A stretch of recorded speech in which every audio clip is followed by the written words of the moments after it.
माझी सुनेत्रा पवारांना विनंती आहे की आपण या पक्षाच्या राष्ट्रीय अध्यक्ष आहात आणि अशा व्यक्तीला आपल्या प्रदेशाध्यक्ष पदावरून जे आहे ती तातडीनं हकालपट्टी आता करणं गरजेचं आहे।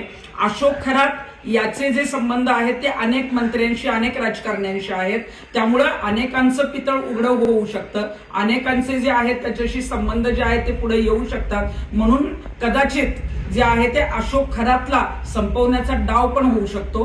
काल काही पीडितांचा फोन मला नाशिकमधून आलेला होता आणि त्यांनी सांगितलं की 24 तारखेपर्यंत जी आहे ती पोलीस कस्टडी अशोक खरातला मिळालेली आहे, पण 24 तारखेला त्याला कोर्टात नेत असताना झटापटीत मारलं गेलं अशा पद्धतीचा जो आहे तो एन्काउंटर अशोक खरातचा होऊ शकतो आणि हे प्रकरण पूर्णपणे बंद करण्याचा जो आहे तो डाव आहे। त्यामुळं मला मुख्यमंत्र्यांना सांगायचं की अशोक खरातने इतकं काम केलेलं आहे, इतके लैंगिक शोषण केले की त्याला जे आहे ते असं तातडीनं संपवून चालणार नाही, त्याला प्रत्येक दिवस जो आहे ती सजा मिळाली पाहिजे।